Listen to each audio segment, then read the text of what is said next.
Welcome back, MTG Joe here. Today we are going to be going over another installment of the weekly meta breakdown where we look at the top performing decks on the MTG Arena ladder. This particular video will cover the historic best of one format. If you're looking for other formats, other modes, best of one, best of three, check out the playlist. We try to cover every single format every week to try to get you the most diversity. We also cover if there's ever special events, stuff like the Arena Opens, if there's a constructed format, the play-in tournaments. I did a whole deep dive for this weekend, for example, on standard best of one mythic decks that you can bring to the event. So make sure, if you haven't done so already, subscribe to the channel to get notified when we have any new content coming out. I do have a personal goal coming out of 10,000 subs for June. We're almost at 8,000, so if you can do it, it's free, it's easy, it helps out the channel. And as always, the folks who have done so, likes and comments also go a long way to help the channel out. As always, we get the data from Untapped.gg, what you see on the screen, a companion tool that runs alongside your Arena client. It aggregates win rate and loss rate data. I can track your own stuff, which we'll see in a sec. And a whole bunch of functionality is free to use. The link is in the video description down below. But never fret, I'll paste all these deck lists as well down there, so you can copy and paste and kind of go from there. So we are looking February 28th through March 4th. Notably, we had the introduction of Alchemy Phyrexia. So we got some new cards into that format. We're also in kind of the second, third week of Phyrexia being legal on the format and kind of seeing the decks shape out. So we're going to jump into it. This week I've actually gone through and kind of curated some other lists as well that I've been seeing on the internet. While we don't have win rate data, it is stuff that I want to just share with you because they're decks that other folks have been doing well with, at least in smaller sample sizes. So top deck of the week is Esper Affinity. Really, it's blue-white Affinity. And this was a budget deck I also posted a while ago that's been upgraded. Like, this is the upgrade version, but there's also a free-to-play version if you're looking at that. There's a dedicated video for that. But this one is from Alt MTG, another great content creator. Dude just pumps out #1 mythics like it's going out of style. But this version, almost 69%. You know what, for Alt, because he's good, he's a really good content creator. 69%, we're giving him the nice. But it is a artifact Azorius shell, and we got a new card with innovative meta tech. So it's a 2-mana 1/3. Whenever one or more artifact creatures you control deals combat damage to a player, you seek a non-land permanent with mana value 2 or less. So this is just like a better, like, you don't draw, you find a card, and you're always guaranteed action out of this. Your entire deck costs 2 or less because you're playing a Lurrus shell. So this is just a card advantage spell for these lower to the ground versions that aren't playing Thought Monitor in it. So you usually run out of gas in these decks. This helps you kind of keep churning and keep getting value out of it. You have Ensoul Artifact to pump up any of your dorks. You have Mashiko to pump up any of your dorks. You have the Retrofitter Foundry combo. So the last mode, sacrifice a Thopter, create a 4/4. And by doing so, you have Ornithopter, which is free value. You have Hope of Girapur, which is also an artifact, a Thopter, and can also kind of disrupt like non-creature decks, sweepers, stuff of that nature. Esper Sentinel for tax, Portable Holes removal, Ingenious Smith finds all your artifacts, and then Vault Scourge can be cast for 1 mana. You don't actually play black mana in this deck, so you're always kind of paying the 2 life. But this is a life linker that can get bigger with like Ensoul or Mashiko and just help you kind of gain card advantage. The flyers are particularly beneficial because it's an evasive creature to help you draw cards off that. Mana base wise, we got Seachrome Coast in here and then some Citadels. If you put an Ensoul Artifact on Citadel, you have an indestructible 5/5 land. We then have another version. So I'm going kind of in grouping order. There's decks that have a little bit higher win rate than this, but this is kind of the bigger mana version of the deck. So a lot of the same similarities. You have your Retrofitter, Portable Hole, Esper Sentinel. This version is also playing Barbed Spike as another way to make Thopters, all for the Retrofitter Foundry. And then Shadow Sphere for Trample and Lifelink. You have your Nettle Cyst that's just make really large creatures. Metallic Rebuke as a basically 1 mana counterspell oftentimes.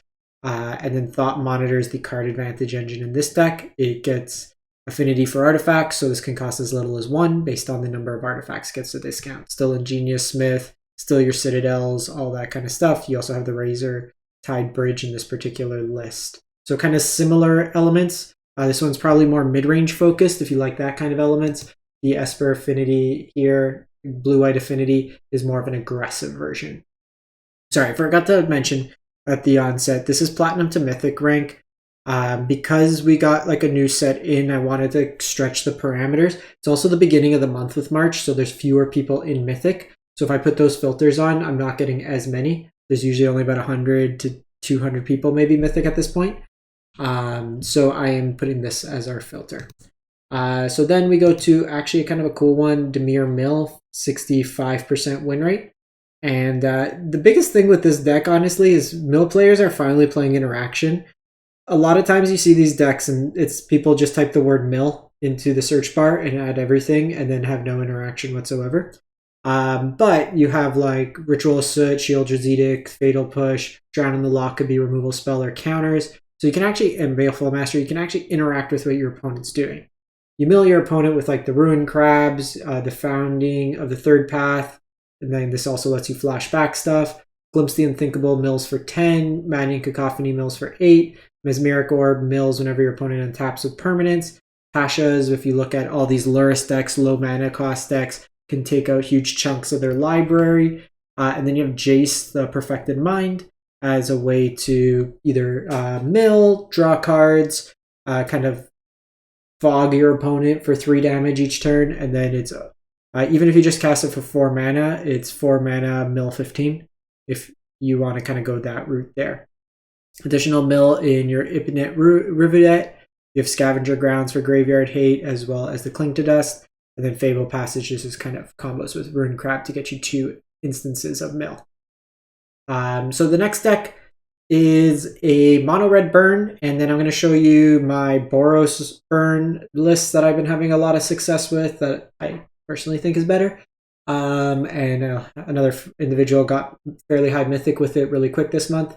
But this deck here is just looking a lot of burn spells. You have things like Eidolon of the Great Revels to ping. This is kind of modular. Both players, whenever they cast the spell 3 CMC or less, it deals 2 damage. So against a lot of these aggressive decks, they're just taking a lot of points of damage.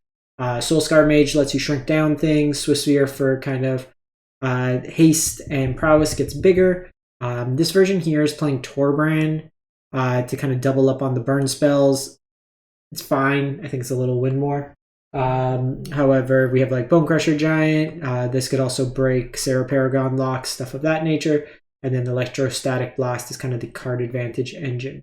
Notably, no light up the stage, so you're kind of really banking on this Electrostatic as kind of your card advantage engine. You have utility lands in Ramunap Ruins and Den of the Bugbear as well.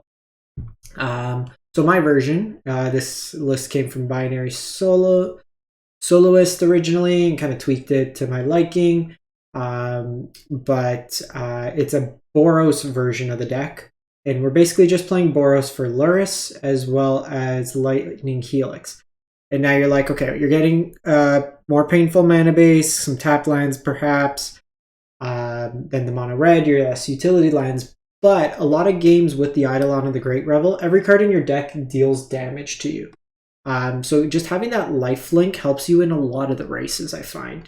I also, instead of running the Soulscar Mage, I'm instead running the DRC, Dragon Rage Chandler, there you are. Helps me kind of shape up my draws, helps me from kind of flooding out, and just an evasive body helps. A lot of the artifact decks, they can block up the ground, but if this can let you go into the sky and kind of get some value there.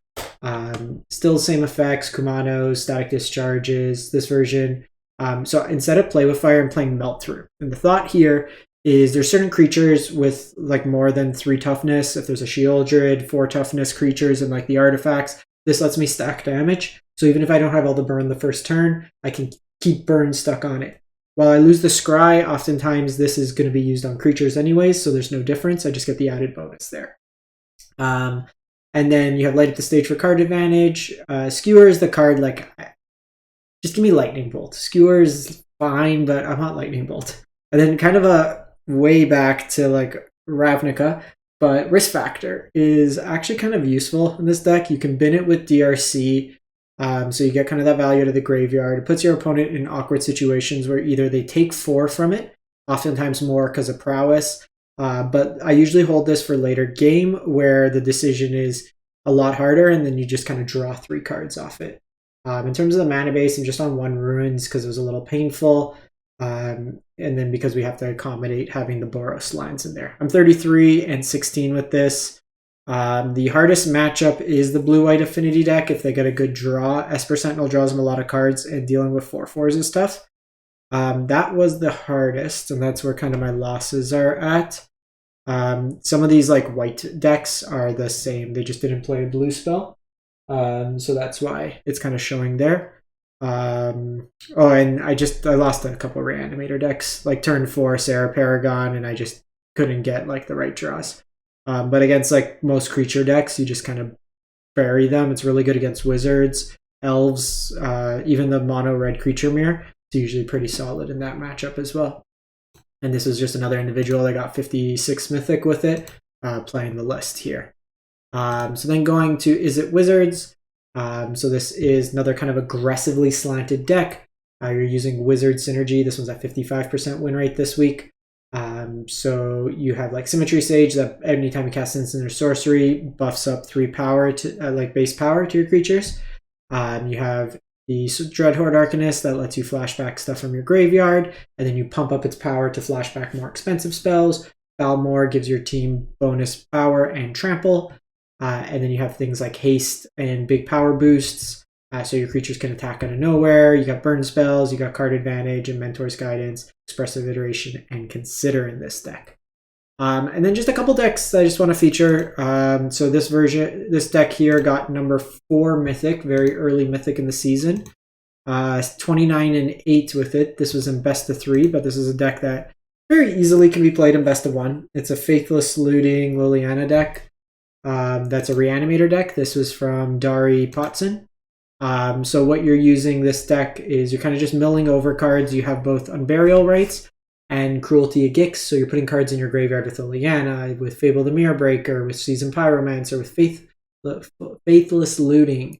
And then what you're trying to do is reanimate either Elish Norn, Sarah Paragon that can like name creatures and lockout decks, for example, or Atraxa that basically helps you find the combo. You also have Liliana Death Majesty that can reanimate as well.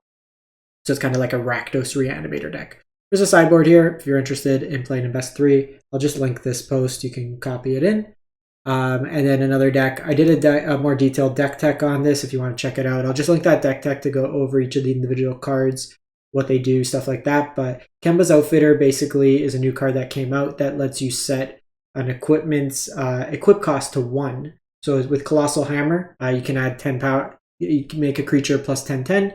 You can also, with the Belted Giant Strength, boost up a creature's power and toughness there as well. So I'll link that there. There's a very detailed deck tech. I go over every card in the deck as well as the sideboard in there. So that's it for the week. Let me know what you've been playing. Like I said, I've been playing this burn deck. I like it. It's fun. A lot of cool lines. The side line sometimes just locks your opponent out, and it's kind of a fun math game because you're also hurting yourself. So it's always a balance in terms of how aggressive versus how kind of defensive, how you strategically place your burn spells. Do you answer a creature? Do you go face? Stuff of that nature. But we'll catch you next time. Thanks for watching. Hope you have a great one and stay safe out there.